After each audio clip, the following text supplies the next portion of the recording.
Hey, this is Jack, and this is 5 unusual practices for improving your relationship life. Thanks for being here. If you haven't subscribed to the channel, not sure which side this is, can't do this back to front, go ahead and click the right-hand corner. I'm going this way because it should be the opposite, right? Click the right-hand corner. There's a square there. You can subscribe, or you can click the button under this video and then tap the bell notification because that will let you know when new videos are out. Also, if you haven't taken my free webinar, it's some of the best teaching material that I've put out. It's completely free. It's with my teaching partner, Clayton Olson. The link is just below the video. You click that link and you can find a time that works for you in your time zone, or you can click one of these links that comes at the top of the screen. That will take you to my website, and there's a pop-up there where you can register for the webinar. It's awesome. It's been getting rave reviews. If you haven't done it, I really recommend you do it. It will really support the kind of teaching and learning that I'm putting out in this style of video. So let's get to it. What are these 5 things? Why are they so unusual, Jack? What are you talking about? Well, the first thing I want to talk to you about is the power of journaling. You may have kept a journal as a kid, you may keep a journal as an adult. The kind of journaling that I'm talking about is the kind of journaling that allows you to metabolize your life. And what I mean by that is a space that you can go to and you can say, hey, I notice there's something up in my life. I'm noticing an edge, I'm noticing a thing that doesn't feel good that's happening in my life, I'm noticing a way that I'm showing up that maybe isn't the truest way for me to show up. And your journal can be your little workspace where you get to notice those things and you get to unpack them, you get to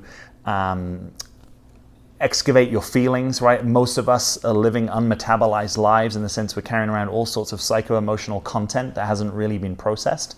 So it's your kind of little space to do that. And it's also your place to get to know yourself, because if I know there's definitely a relationship between the intimacy that you have with yourself and the intimacy that you have in your relationship. So if you're wanting more intimacy in your relationship, there's plenty of things that you can practice. But why not start at home and really notice, do you have a quality of intimacy with yourself?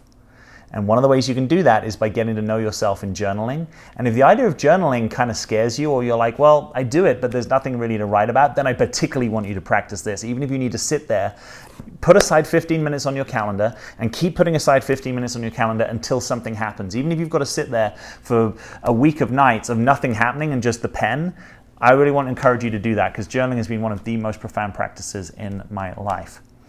The second unusual thing that you can do is you can learn how to eye gaze. Now, for some of you, eye gazing will be easy and natural. For others of you, eye gazing will freak you out and scare you, or it might be the most uncomfortable thing.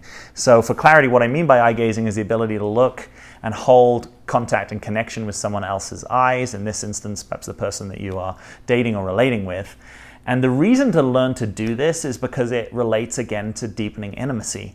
It also relates to presence, and presence is an important quality in any mature relationship, because presence is what allows you to be really here and available to yourself and someone else.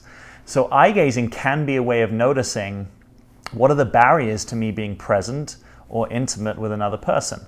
Maybe your mind is really distracted and it's hard for you to stay focused with someone because your mind is screaming, or maybe your inner critic gets activated and you're being really hard on yourself. Maybe you start to float out of your body and eye gazing is actually difficult. Maybe you don't want to be seen. Maybe you want to be seen, but the actual practice of being seen is kind of vulnerable and scary. The idea of eye gazing is any and all of these things could be there, is to use it as a practice of presence and intimacy. And if you really struggle to sit and hold eye contact with someone you know, or maybe even someone you don't know, this could be a little edge of development for you to actually learn how to be in yourself more and to be in yourself whilst being with another person. Now, you can start small and build up, right? It could be that you practice for 10 or 30 seconds, and then maybe you can build up to 1, 2, 5 or more minutes. And if there's someone in your life, maybe you're not dating at the moment, maybe not in a relationship, maybe there's just a practice partner that you can have, someone who cares about intimacy and presence, someone who cares about deepening and sees that there could be value in this sort of practice. All right, good luck with that. So number 3 is getting outside support. My experience is that most relationships benefit from having not just the container of the relationship for things to be worked on or processed. And most of us benefit at least at times, in having some kind of outside support, whether that's a coach, a therapist, a men's or women's group, some kind of place where you can go and get some reflection about the things that relationship will inevitably bring up for you. Now, if you're in a relationship or partnership, you may want to have some communication about what sorts of things are okay to metabolize outside the relationship and not. That can vary massively depending on you and what sort of mutual agreements might feel good to you. But I would encourage you to encourage your partner to do this, right? That the more they're actually getting, particularly if it's a place of high quality, right? Someone that's a paid professional that does this, or a group that is oriented around truth and relationship and presence, these sorts of things, authenticity, then the chances are it will actually be a support to your relationship. You can sort of think of it, if there's two of you together, now we've got this kind of outside support. It's almost like a guy rope on a tent, right? Something that's tethering the relationship, that's helping give it more stability and give it more support. And this is particularly useful if you're the kind of person that tends to process a lot or have a lot of things to process. You may want to not only do that in your relationship, because that can take a lot of time, energy, and attention. And we're all human. And one of the biggest barriers to development, as I see it, is what I call capacity to do work. And capacity to do work, it's time, it's energy, it's money, and it's just the sheer human limitation that we can't work too many edges at once. And if the edges that we're working are difficult and bring things up and bring up our defenses, our wounds, and our reactivity, there's a limit to how much of that you want to be doing ongoingly only in your relationship. So getting some outside support. And this, I'd say again, particularly might be good for you if you're the kind of person that wouldn't invest in that normally. If you're like, yeah, I would really struggle to pay whatever, $100 or a few $100s to get someone to support me in my relationship, I really want to push you a little bit and see, maybe this would be some of the best investment of resources. Don't expect quick results. Don't expect one session is going to change it all. And it's like, wow, if you really care about your relationship, this could be a really good gift to yourself and to your partner in relationship. So the fourth unusual skill that I want to invite you to cultivate is the skill of inquiry. I remember when I came across this, probably getting up to a decade ago, it initially was a bit difficult for me to get. And when I got it, it was like, this is super powerful. So inquiry is really, it's a spiritual method. It's an inner work method. It's the ability to look at something in your life and inquire into it. So let's say you have an interest in your attachment style. Or let's say you're noticing there's a place that you tend to lack your voice. Or let's say you're noticing a recurring pattern with a number of men, whether you've dated them or been in longer term relationships with them. You could inquire into that thing. Now, this goes with point number one about journaling. It's like, that's probably the best way that you can inquire. You can grab your journal, you can put that topic at the heading, and then unpack it as non-judgmentally as you can. You can start to inquire into the topic. So notice what questions might come up. Then you might not have answers to these questions. You can just write those down. Rilke, the romantic poet, said, let the questions resolve in you. Sometimes we don't need to know the answers, but just by merely presencing the questions, we can start to get better answers. So inquiry is a way of getting closer to yourself. It's a way of being compassionate and non-judgmental with yourself. It's a way of bringing actually the quality of curiosity to your life and to your own experience. Imagine being a really curious scientist that's kind of unpacking your experience, noticing, well, this happened and that led to this and that brought this feeling up, and actually I've been feeling like this for a while. This isn't a new thing. I can remember feeling like this last year. Now the key is that you're not trying to get lost in your story. You're not trying to create a story. It's more like you're trying to uncover something. It's more like you're trying to get the weeds out of the way so that you can see the garden of your life. You can see the places, you can see the contours of your life. You can see the places where perhaps you're limited and maybe you need to do some work. You might uncover you have a limiting belief. You might uncover you need some kind of support, but now you've got a more specific frame of what you might want support on. So inquiry, as much as anything, is an orientation to your life of curiosity and non-judgment. And you can practice it in set time periods. So you can set the timer on your phone for say 15 minutes and just say, I'm going to inquire into this particular thing. Now, if writing doesn't work for you, you can also do audio inquiry. I'm a real fan of this. Grab Voice Memo or an equivalent app on your phone and just start talking and just notice what comes up. Notice what deepens your inquiry. Some people like to do this when they're walking because they find it gets them in flow. I like to do this sometimes when I'm out in nature, or maybe I'm just stopped and sat in a park or sat on a rock, and it allows me to get a bit close to myself. So be a pragmatist, whatever works for you, but inquiry is a way of uncovering things in your life that you may not have been in contact with. And the fifth thing, if I can remember here, the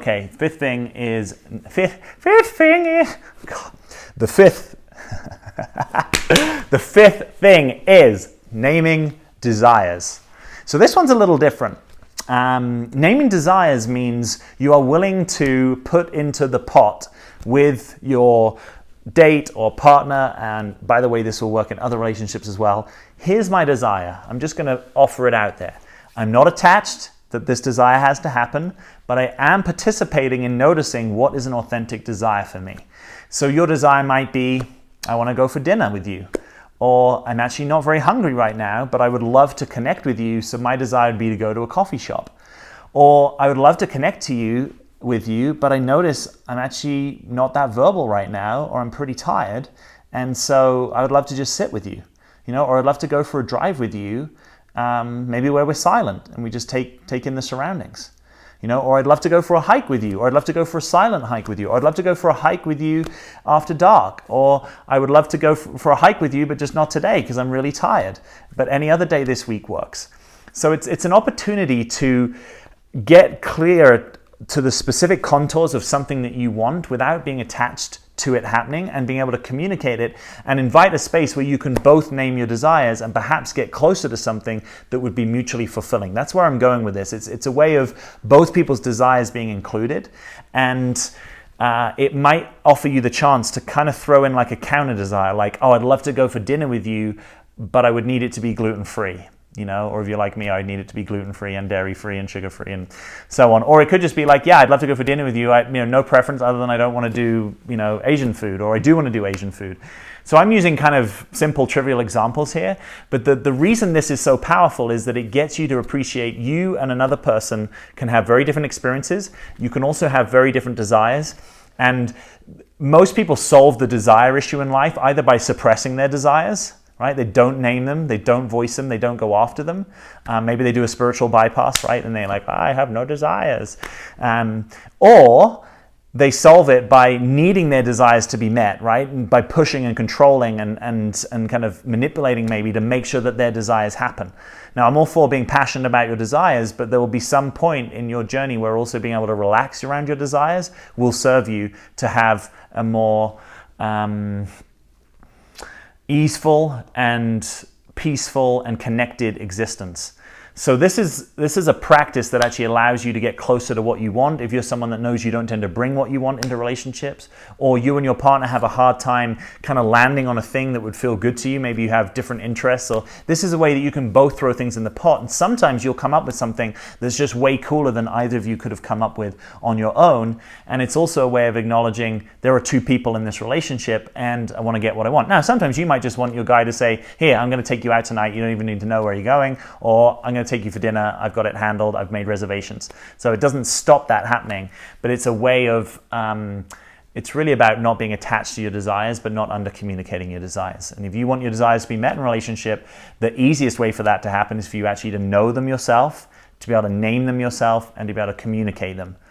A lot of times in relationship, we want people to mind read what our desires are, and that's really hard. It also, it's easier if you don't concretize your desires. So just because you desired, let's say last year you all for going out for salads or the cinema or whatever, the authentic desire is like, what's really here now? And sometimes it might surprise you. When you're like, actually I just want to be held.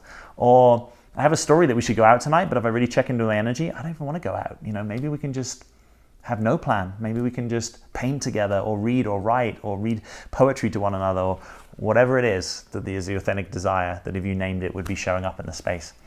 All right, they are the 5 unusual things. I'd love to know what you think of this. Please, as always, questions and comments below the video. Subscribe to the channel if you haven't. Take the webinar if you haven't. And as always, I'm Jack. Thanks for being here.